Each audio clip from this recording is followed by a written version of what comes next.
Pot of Power. And today we have Will Van De Crommert. Am I saying that right? Well done. Like one of the few things that my last name actually has going for it. At minimum, it's like phonetic. So, but other than that, it's kind of a burden. Yeah, I wasn't sure because it could have been Cromer. It's like, all those. You did silent. Beautifully. Okay. Don't confuse people. All right. Well, Will, thank you so much for joining. We're really excited to have you. And I know that you and Alan have wanted to just have this time to really dive in. And so I'm excited to be able to meet you and do that. Before we get started, though, before we dive into all of the exciting details, we haven't met before, so I just want to get to know you on a super high level will to will basis. Or not will to will. I'm not Will. Words are hard. Anyway, so could you tell us something fun, interesting, unique about yourself? Sure. I guess, okay, so how about a $1 million piece of Will trivia? I would say, okay, so I'm in my mid-20s. I've just moved back from Los Angeles to the Twin Cities, and I didn't have 2 pennies to rub together, and I'm trying to find a way to pay my first mortgage. Ooh. So a fun fact about me is that for a short time, I made an income arranging music for mechanical fairground organs. So I know What? it's the weirdest job I've ever had, but it was a really interesting way to kind of help me squeak by before I kind of started getting more film and television work. And basically the way this would work is I would sit in my first very dark basement, getting myself a good monitor tan, bathing myself in blue light. And the way that this would work is I'd arrange notes on the screen that would then translate to getting punched into either cardboard or paper. And then that cardboard or paper was actually fed through the organs. Yeah. So the tines would poke through the holes, and that would cause a sound to a pipe to sound, or a little figurine conductor at the front of the organ to move their baton, or lights to flash. So there's your really weird $1 million piece of Will trivia. I used to arrange music for mechanical fairground organs. That's incredible. I love that. Oh my God. That's one word for it. It's very kind of you to say that. Well, that's all I could think is that's incredible. That is certainly not what I expected, and that makes me really happy. I love that. Yeah, that was fantastic. So Will, let's kind of dive in. Could you tell us, we'll just start with what do you do now that you are in the film and TV industry? What do you do there? Yeah, so I'm a media composer. That's just kind of a broad overarching term that we use to describe folks that write music for film, television, advertising, games, basically anything that has picture or like a multimedia aspect. So I'm a media composer. I've been doing this for about 10 years, and I think like all artists, it's been a really interesting journey. Sometimes really easy, sometimes really hard. But regardless of kind of where you are on that spectrum at any given point of your career, you get to meet a lot of interesting folks along the way. Exhibit A, I'm talking to you guys. So, it's been a really interesting ride. I work primarily in the film world. As the years have gone by, it's been a little bit more television that's been kind of creeping into my slate and my queue. And, that's kind of what I do now. Yeah. So composing for any number of things. Let's dial it back. How did you get into that? I assume you have to have a love for music. So what was maybe your first instrument or something that you really gravitated to, or Sure. What is it? So I was kind of doomed from the very start to end up in music. My great grandmother actually played piano for silent films. My great uncle was a Grammy-winning jazz musician. My mother was a classical fingerstyle and folk guitarist. So I was kind of doomed from the outset. Like this was always going to be one thing. And so I grew up in a musical house.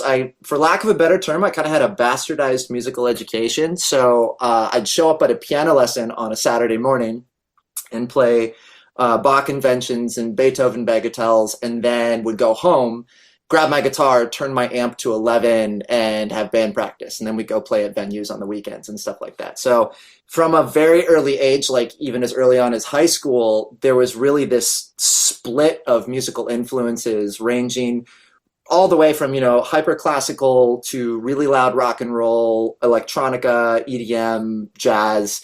There was a really sort of broad spectrum of influences on me from an early age. But as I kind of like went along my young musical path, what became very apparent to me was the reason I gravitated towards music was because of the emotional implications of music. It either helped me sort through and process what I was going through, but I also noticed it could affect the way other people felt. So as I got kind of halfway through high school, I ended up getting, I think it was for an English class, we got this project that we had to basically create a short film, and our English teacher was using this as an opportunity to teach us about music clearances and copyrights and things like that, and rights ownership. I mean, talk about an awesome lesson to get in an English class in high school for the field I went into. I got really lucky, but I was like, no. I'm not gonna use only 16 seconds of a piece of music. I can figure this out. I'm gonna write the score to this thing. So that's what I ended up doing, and I had a blast doing it. And so a couple of more years went by, I got some more experience, but by 19, I was going to be a film composer. Like that was the plan moving forward. And so I went on, got a composition degree from St. John's University, which is a small liberal arts institution right here in Minnesota. Applied to the University of Southern California for a certificate program in scoring, and I made a deal with myself. I said, regardless of whether you're accepted or not, I mean, it's a highly selective program, you're going to go to Los Angeles and be a film composer. That's what's going to happen. The end, full stop. So when my rejection letter came, I spent about four hours being really upset about it. And I was like, well, let's make good on my threat. Let's move out there anyways. So I moved into a small house in Culver City. We were like half mile away from the Sony lot. Yes. And it was great because this house was a beehive of composers and music producers. So, and it's been fun over the years because these folks are, of course, still my friends. It's been fun to kind of see what all of us have gone on to do. The guy who lived in the apartment behind us has since gone on to become a music producer with Warner Chappell, and he's working with Nicki Minaj and Chris Brown and all these folks. So that's Tushar, a good friend of mine. Wow. And then Zach, we ended up moving into an apartment in Santa Monica later on. He was at Remote Control Productions for a really long time, which was Hans Zimmer's studio, and he's now out on his own as a composer. And so I was in Los Angeles, and like that was kind of like my unofficial musical training post college. And I ended up with a composer by the name of Jeff Rona out there. Jeff, he was with Hans for a long time too. He was doing additional music for like Gladiator and Black Hawk Down and that stuff. And I showed up at Jeff's studio one day, and it was kind of like, heard you guys are looking for an intern. Can I pretty please be a fly on the wall? And they let me stay and didn't ask me to leave. So essentially, Jeff was kind of my mentor and my inroad into understanding how music is supposed to work to picture. So all of this was kind of happening, but I'm, a 21-year-old kid from the Midwest living in a pretty big city. And it became pretty apparent that you can take the boy out of the Midwest, but taking the Midwest out of the boy is an awful lot harder. So I was incredibly homesick, ended up moving back to Minneapolis. In my foolish early 20s, I thought that there wasn't enough film happening in Minneapolis for me to sustain a career on it. Again, foolish. Now we're on a podcast called Film in Minnesota. And so I was looking for a shovel, essentially, to bury my composing career. It was over. I'd left the Mecca. I'd left Los Angeles. The end. But film work started coming in. I found that, we have a really large, dense population of Fortune 500 companies here in Minneapolis. So the advertising industry is really strong here. And over the last 10 years or so, it's just been kind of a slow roll of inertia, and the snowball has kind of continued to get a little bit bigger. And I've now had an opportunity to work with some amazing directors that have since become good friends and have a lot of fun in the process. So there's the Forrest Gump on a bus bench version of how I kind of got into doing what I'm doing now. That's incredible. I want to just take a giant leap back to one of the first things you were talking about there. Sure. And part of this is because I know the audience can't see, but we can see what's behind you. So Sure. I'm really curious. Um, Growing up and having all this musical training and knowing all of that that went on with your family in a variety of directions. Did you have and do you still have a favorite maybe musical genre to be a part of or instrument to play that you maybe still do today? Yeah. Man, if I was a parent, that'd be like asking which of my children I love the most. Man, oh man. We don't love one more child than the other. We just love them differently, right? That's my cop out answer. I would Mhm. say anything that's big and orchestral. I think there's a reason the orchestra is still around after all this time. I think that there's a reason that we're still all infatuated with it in film music because it's incredibly emotionally evocative and effective. There are a million different colors and timbres that you can get out of an orchestra. So, as a single instrument, as a single organism, if you will, I still love the orchestra. My primary instrument is the piano. So you can't see it, but I've got a piano that rolls out of my desk here.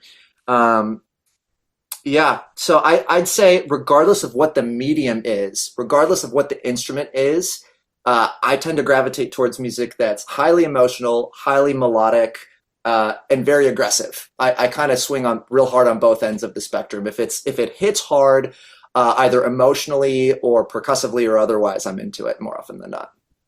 Do you have Nice. a favorite score from like maybe a classic movie?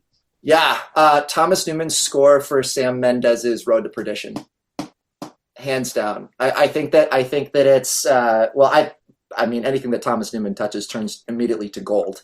But yeah, I think that that's a really good example of that side of the spectrum that's incredibly emotive and evocative. His string writing is still, he's of course still writing today. His string writing is some of the best out there, I think. Excellent. Yes. Orchestral, cinematic, if you will. Um, Constantly like strings and uh I don't know, where do you fall in the cello violin camp? Which Oh, one are you in there? that debate. Okay, well, so fun story. So I just actually I was scanning through the podcasts that you folks have released before the episode, and so this is a long Will Van De Crommert roundabout way of answering your question, Alan. Okay. But in the violin cello debate, I'd have to go cello. And actually, again, your viewers can't, or your viewers, your listeners can't see this, but behind me is cello that I used a lot on a film called Sanctified, and you guys interviewed Nick Swedland just here recently. And Yes. the only problem with the cello is that I can't play it. So what I ended Mm. up having to do, I mean, the rational decision would have been let's hire a cello player and have someone who actually knows what they're doing come into the studio and track for me or rent out a studio for an afternoon and do it there. But what I actually did is because I knew this film was coming up and I knew it was going to be wall to wall cello throughout. Mm. So I had there are people called luthiers, which are instrument makers essentially, and we've got some people have a doctor in the family, but because it's my family, we have a luthier in the family. But I had this luthier install. You know how you have those metal bars on a guitar that basically help you find your fingering? They're called frets. Cellos and Mm. violins don't have those. So I had my Mm. luthier install frets onto my cello so I could actually play it for this film. Oh. So in the violin cello debate, I would say I tend to err towards the cello, but if you'd asked me 5 years ago, I would have said violin. So how's that for non-committal? Well, yeah, you kind of go back and forth on that mandolin. So yeah. Yeah, exactly. Yeah, I would say you're right because in like as a filmmaker, I kind of evolved from like, oh, that's violin, and then it's like, wait, no, that's actually cello. You know, it's like you think it's violin, but then because of the way it sounds, it has a much bigger range. So, Yeah, yeah. As you work your way up the fingerboard, it can sound much more melodic and it can sound a bit like a violin. I could see that for sure. right. But then you notice a violin when you hear it too, because it's more, uh, higher pitch, I guess, or Hmm. something. Yeah. Yeah, it's got more brilliance, certainly, in the timbre. Ah, there it is. Just so anyone else who is wondering. um, so Will, we kind of got how you started with your family and everything. That's quite a list in your family to begin with, and then your whole odyssey between LA and Minneapolis and all that. I guess, and then now Sanctified. So let's talk about Sanctified for a moment.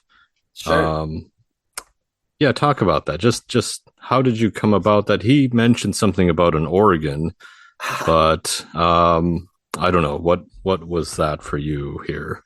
Yeah.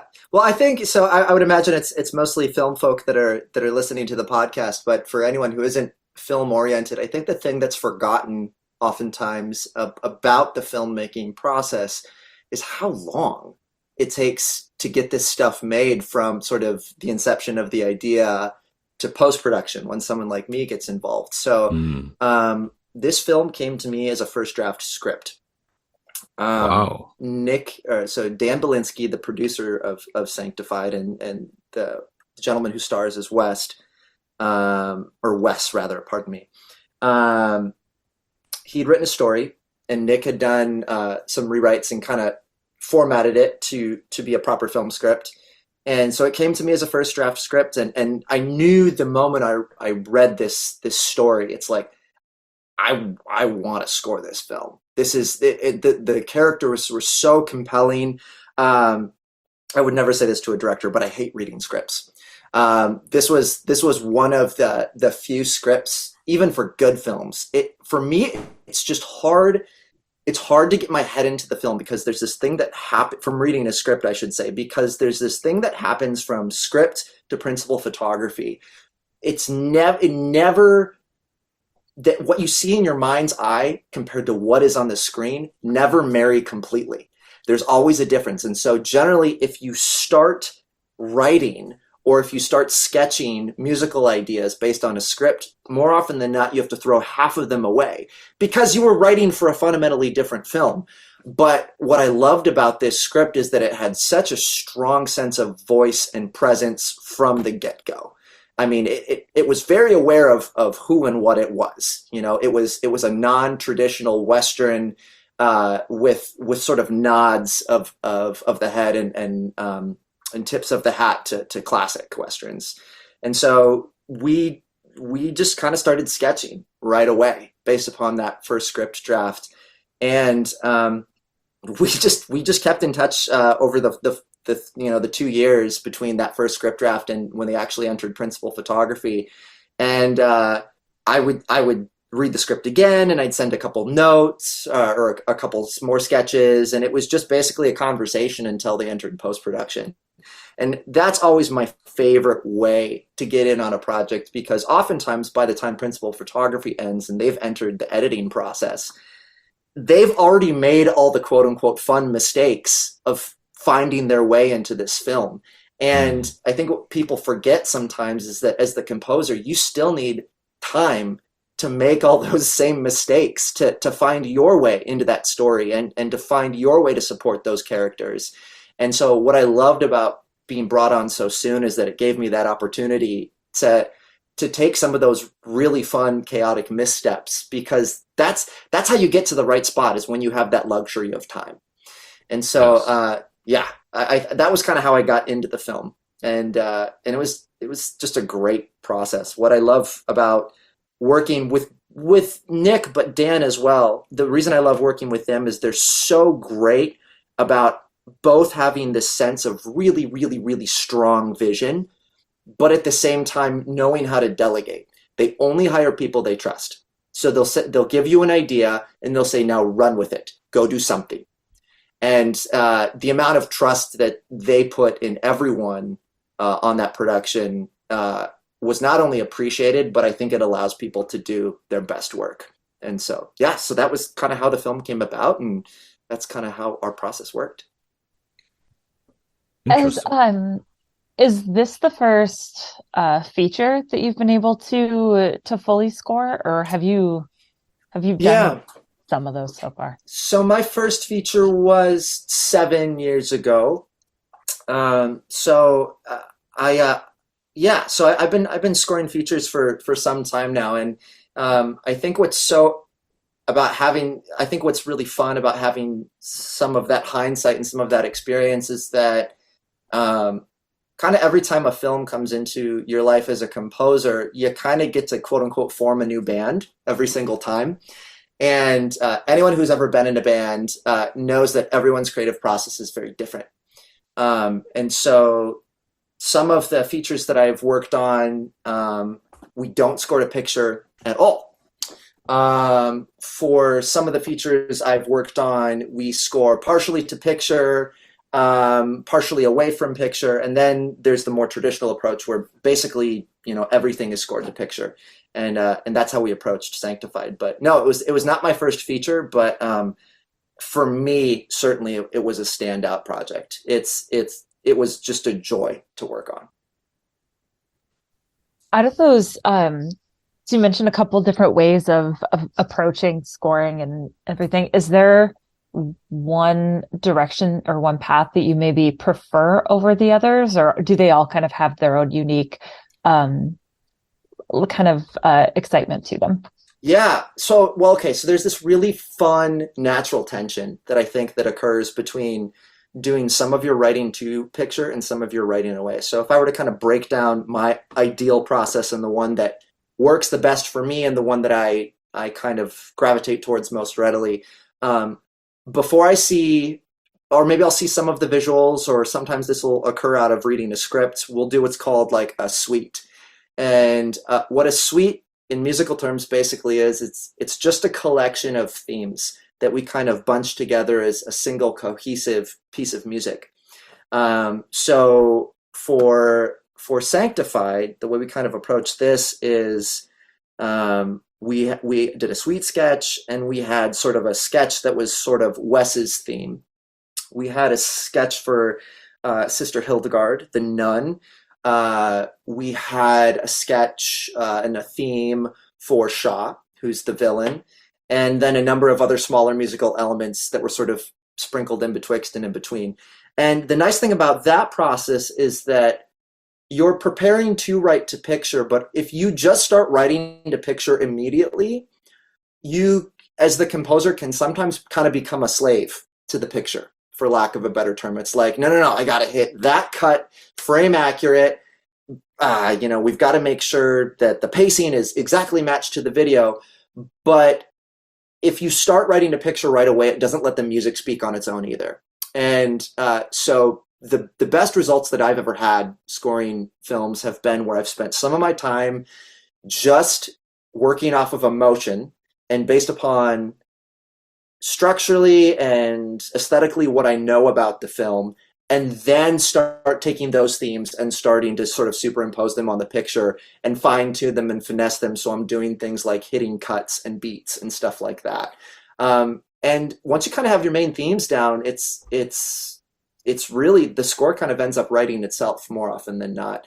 And it's fun too, because then naturally what you'll find is that, all the themes that I created aren't sufficient. We need a couple more for this character here. And in that case, you often end up generating themes sort of on the fly and composing solely to picture for stuff like that. So it's really a marriage between finding musical inspiration away from picture, but also working to the edit very closely.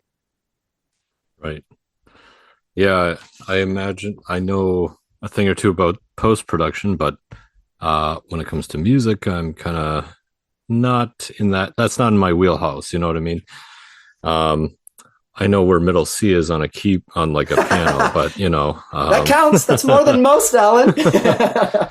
Piano lessons, right? Everyone probably had that here in Minnesota at some point or something. But yeah, there's a lot that goes into original scoring. So like for you, I guess, where does that come from? Where does your creativity stem from? What inspires you to, hit certain notes, I suppose? Where does that come from? Other inspirations or anything? So do you want the honest answer or the really creative romantic answer? Because I've got one for both of them. Oh, There you go. well, So we want both. Okay. let's start with romantic, shall we? Okay. So it's the muse, right, Alan? Okay. So we'll do this. I'd say the creative answer, and this is true. This is not dishonest in any way. Oftentimes, if it's a media project, if it's a film or a TV show or something like that, your inspiration often does and should come from the characters. I think the way I've best heard this stated, there's a composer and an owner of a company called Spitfire Audio, a gentleman by the name of Christian Henson. He's an English composer.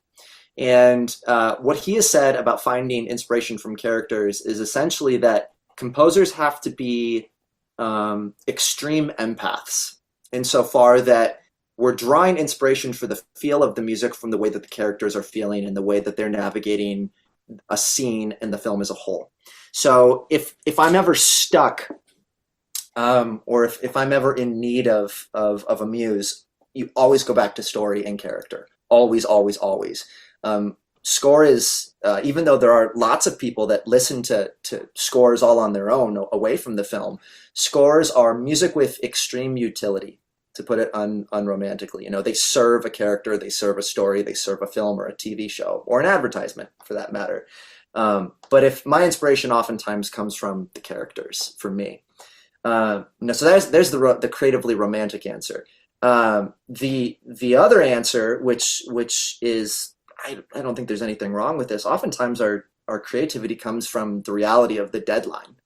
I mean, music for media as a whole, but especially for film to a certain degree and TV to a whole nother level, music that's written for those mediums is done very, very quickly. So we've generally got, if it's really shorthanded, you've got 4 weeks to do a feature score. Middling range is somewhere kind of around 7-8 weeks, something like that. And then if the post-production schedule is incredibly generous, you'll get 12 weeks, 3 months more or less. But oftentimes inspiration comes from the reality of the deadline. I think sometimes if you have the luxury of time, you'll second guess yourself, or you'll spend a really long time in the laboratory, and that can lead to sort of self-doubt after a time. But the reason I love the deadline is because it's not only is the first or second idea usually the best one, that's all you have time for. Oftentimes, you don't have time to doubt yourself. You get that idea, and if it feels right, you go. And eventually you do reach this point in your career where creativity is less of a muse that you wait for and more of a faucet that you crank. And because of your experience and because of the deadline, because it has to, that something will fall out. Right. That sounds very similar to editing and production and you name it, right? That's why you say, like, it's never quite what you imagine from the page too, because right, yeah, absolutely. You mentioned something, and it stood out for me about the fact that there are people who listen to scores just completely outside of film, and my partner and I actually do that. I find, the emotion that you're talking about, if you're having a bad day, like that can be inspiring, or sometimes, maybe the anxiety's high, need to relax, that can do it. And it's just so beautiful, and it can be so calming or so engaging that, I literally have a giant Spotify playlist of just scores from a vast variety of films, because they're just beautiful. Do you do that at all? And if so, what movies, like variety, do you maybe kind of go back to on a consistent basis? Yeah, again, this is a which one of your children do you love most question. Just a handful, not favorites. So this is what I'll say, actually. I think it's real, because oftentimes, well, first of all, we have to make a sacrifice on the altar of film music to the genius that is John Powell. He's an absolutely incredible musical mind, and a reason that actually early on that I decided I wanted to be a film composer was the score for How to Train Your Dragon. I think to this day I mean, yeah. John Really? Powell, yeah, absolutely. John Powell will say that he's a little bit musically verbose. He sometimes tends to overwrite. That's which is why he does so much animation, because it's a style that often welcomes musical virtuosity, I guess we could say. But that score was huge for me. But on the whole, I often try not to listen to film music. And I don't think I'm the only composer that would say that, because you remember how earlier I was saying that oftentimes media music and film music is music with extreme utility. Um, Oftentimes, not oftentimes, all the time, it's meant to support a character. It's meant to support a story. So sometimes it can, in fact, be uh, relatively simple in its nature, because again, if it's dense and complicated, it's going to detract from the film or from the story. So sometimes film music isn't always the most interesting to listen to on its own. It can sometimes be simple, and that's not to say there aren't gorgeous scores out there, but just as often you're gonna find me listening, to folks like John Mayer and Adam Young from Owl City, and Handel and Mozart and a little bit of Bach here and there. And of course, I'm a huge Skrillex fan. So yeah, I think sometimes where I go for inspiration is outside the sort of film canon and the score canon, if you will, because you got to replenish the reservoir, and if you're eating at the same restaurant every day, even the best dish is going to get old. True. Very true. Yeah, you gotta branch out, find different genres to tap into and remain Totally. creative. Um, so Skrillex, that's good. A little Yeah. dubstep in there too. Remember when I told you I like aggressive, angry music? Yeah, Yeah, there that's it my is. jam. There it is. It's shining through. Yeah, and then like music in general is very like by decades too, obviously. But when it comes to film composing, have you found trends to be different? Have you noticed that, or like what have you noticed, I suppose, as you've Yeah, been going through all the different changes here? yeah, man, that's an interesting question. So you know how style is cyclical. Like Hmm.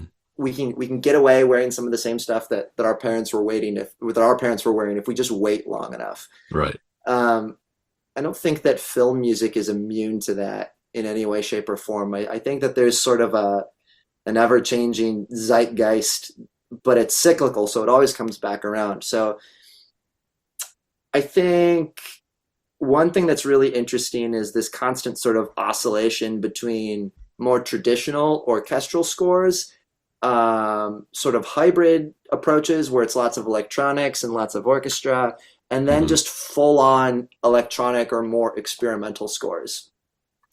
And I think we see that certainly come full circle, because uh, you know we saw folks like Bernstein and Williams uh, carry on the tradition of the full on orchestral score, and then we kind of get into the 1980s, and early 90s, with films like Rain Man and stuff like that, and Hans leaning really hard on electronics and stuff like that. But there's always kind of this cyclical pattern where it's like we'll have a love affair with the orchestra for a while, and then maybe we'll get really interested in electronics, with stuff like scores that we might hear on The Social Network, Yeah, Gone Girl. uh, Yep. yeah, Gone Girl, all that stuff, and so I think the trends are kind of ever changing, but it's always a little bit cyclical. We always kind of come back to our home bases. Again, just much like style. I know it's a very generalized answer to an otherwise very complex question. Yeah. Yeah, I think it obviously depends on the filmmaker, the film, um, where they kind of fall and what they want to do. And oftentimes it's either variety or more of the same sometimes, depending on the filmmaker. Have you worked with like as many filmmakers maybe in the cities, whether it be short films, feature films, or even just like commercial ads. I don't know. Um, Sure.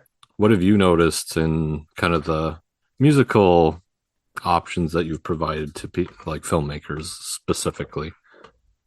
Totally. I think oftentimes what we find, so again, commercial world is completely different. So I think for now Hmm. I'll stick to narrative just to Yeah. hopefully say something cohesive. Again, emphasis on hopefully there.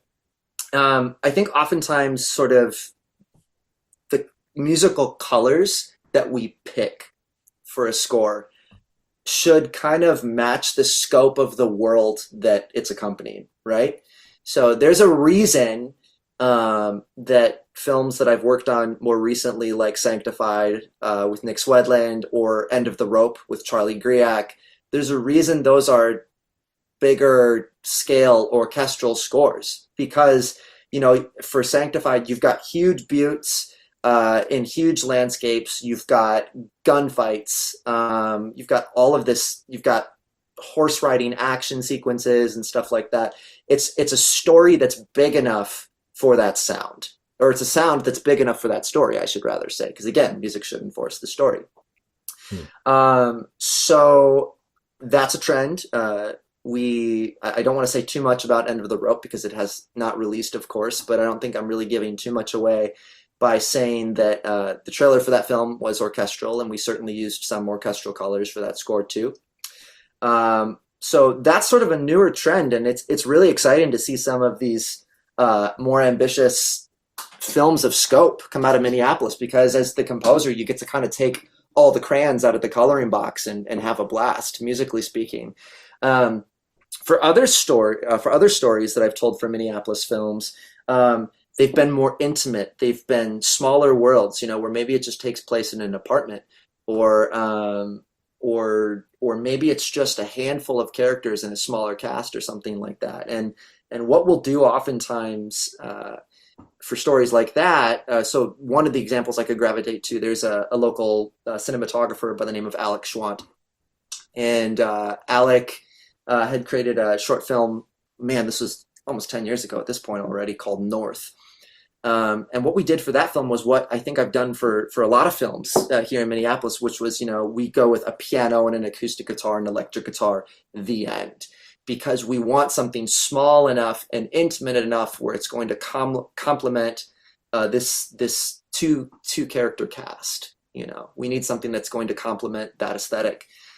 So those are kind of the two extremes that I see kind of coming out of towns like the Twin Cities. Is we have these really small, intimate scores that are going to complement these emotive, intimate stories, and then we've got sort of these bigger, swashbuckling types, full orchestral scores that are going to help tell the bigger stories. But I think what makes that so much fun is that we have an opportunity to swing to those extremes in a town like Minneapolis, and the stories that are coming out of Minneapolis, so we don't get bored as composers. It's a lot of fun.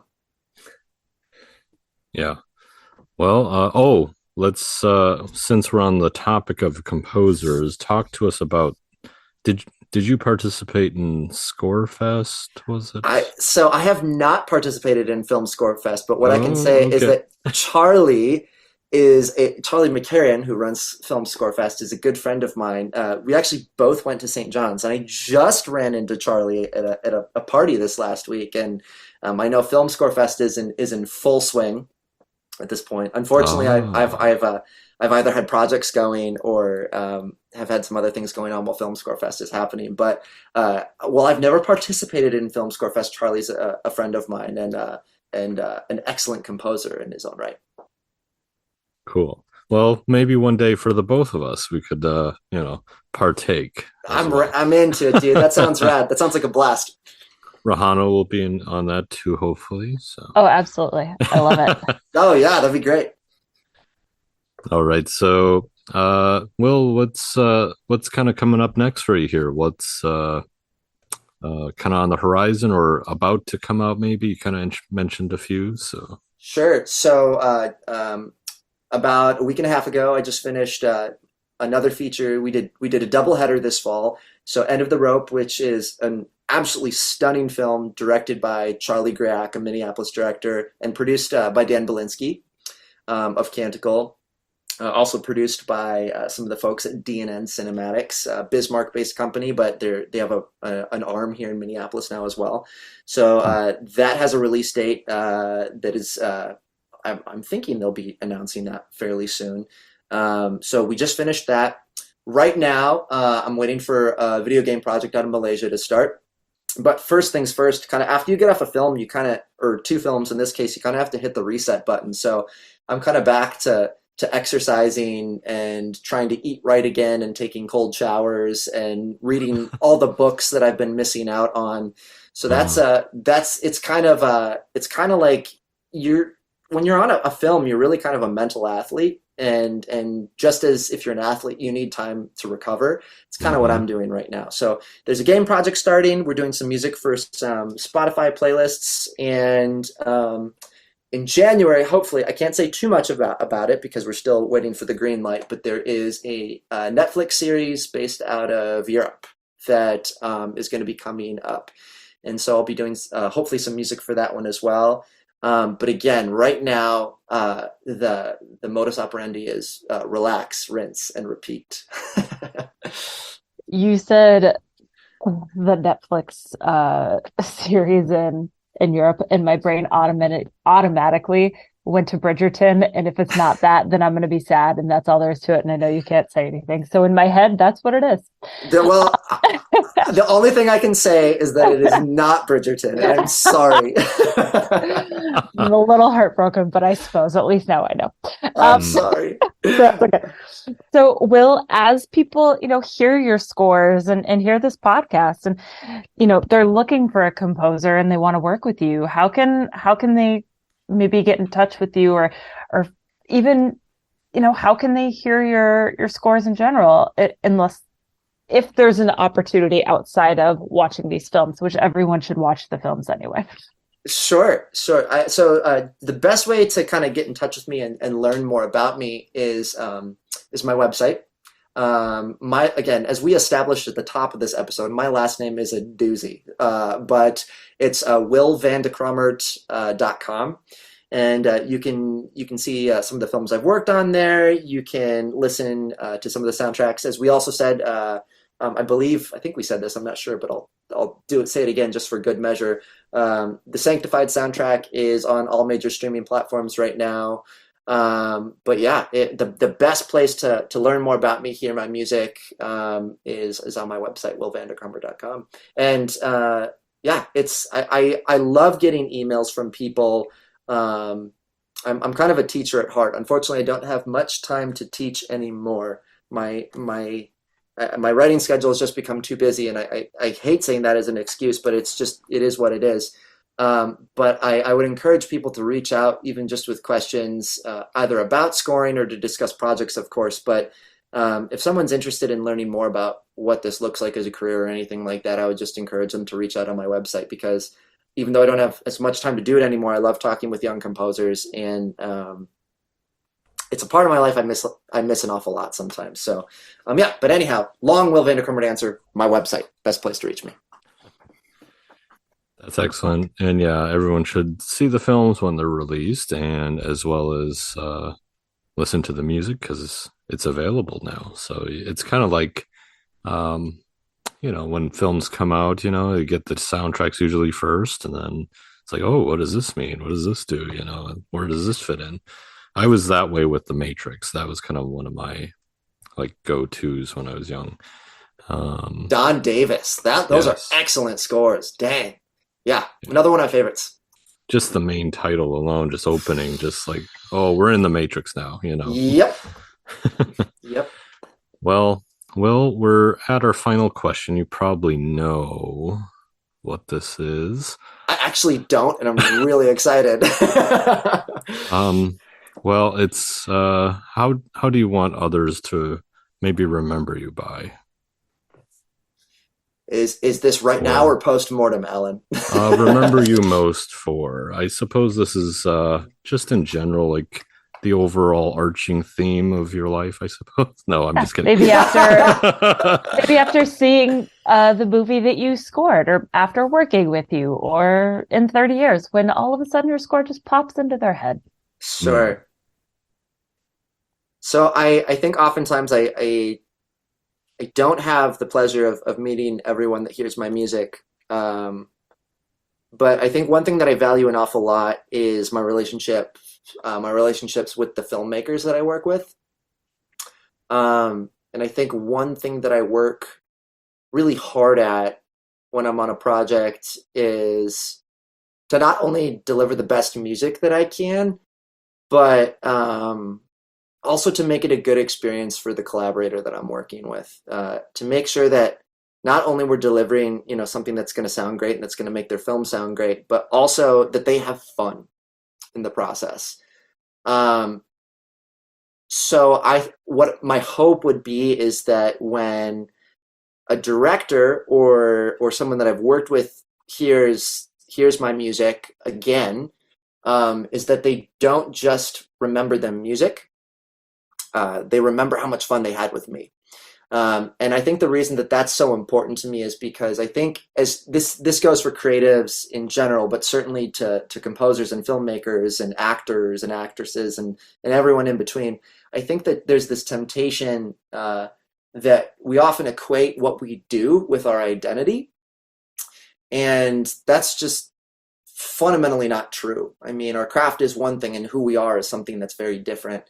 So my hope is that when, especially for my collaborators, when they go back and listen to something that we created together, because again, it's a collaboration for their film, that they remember how much fun they had working with me as an individual as well as my music. So as far as legacy goes, I guess that would be my hope. I love that. Yes. That's wonderful. Well, Will, thank you again so much for taking the time to come on the podcast and let us just bombard you with questions. This was really fun getting to know you. Thank you very much to you both. Likewise, guys. This has been a blast. Awesome. Well, for all of our listeners, thanks for joining. And this has been Film in Minnesota.